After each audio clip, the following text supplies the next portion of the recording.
Hello， 大家好，我係奧然哥哥啊。今日我想分享嘅故事叫做《他們都愛我》。爸爸媽媽回來啦，我要告訴爸爸媽媽一件十分重要的事情。爸爸媽媽，學校要舉行嘉年華會，那天我會表演跳舞呢。我說。哦，爸爸媽媽那天不能去嘉年華會。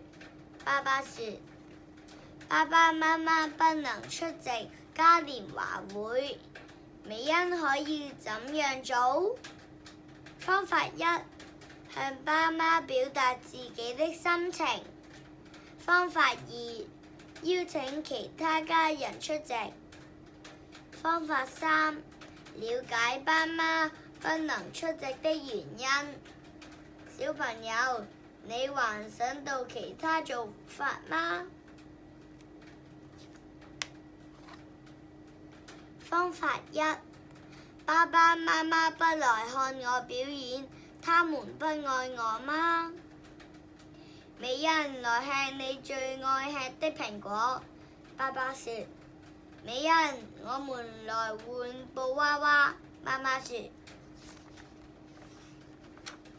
爸爸媽媽，你們不來看我表演，我很不開心哦。我說，爸爸說，爸爸媽媽明白美欣的心情。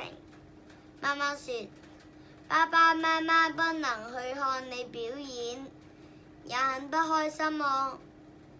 爸爸接着說，我們可以請老師替美欣拍照。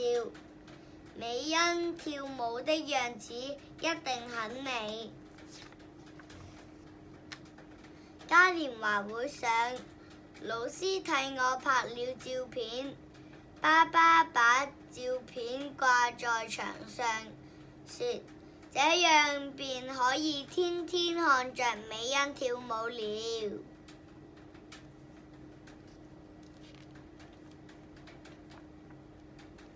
方法二，媽媽問我，你還想邀請誰參加嘉年華會？於是我跟外婆說，外婆，你來看我表演好不好？太好了，謝謝你邀請我。外婆笑着說。外婆和我高高興興地去參加嘉年華會。我還教外婆玩遊戲呢。準備表演的時候，我不小心摔了一跤，把裙子弄髒了。外婆怎麼辦？我快要表演了。我慌張地說，別怕，外婆替你想辦法。外婆說，我和同學出場表演了，大家都說我的裙子是最漂亮的。方法三，爸爸，你可不可以不上班？爸爸，你來看我表演吧。爸爸是老師，他說我要給學生說故事，教他們打球。爸爸的工作真重要。媽媽，你可不可以不上班？媽媽，你來看我表演吧。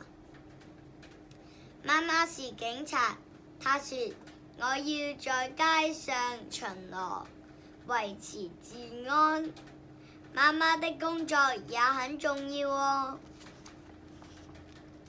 雖然爸爸媽媽不能來看我表演，但是他們每天都和我練習跳舞，因為他們都愛我。開頭美欣唔知道爸爸媽媽嘅工作咁重要，佢仲以為爸爸媽媽唔鍾意自己。如果係我會請其他家人嚟睇我個表演，我一樣會咁開心。下次見，拜拜。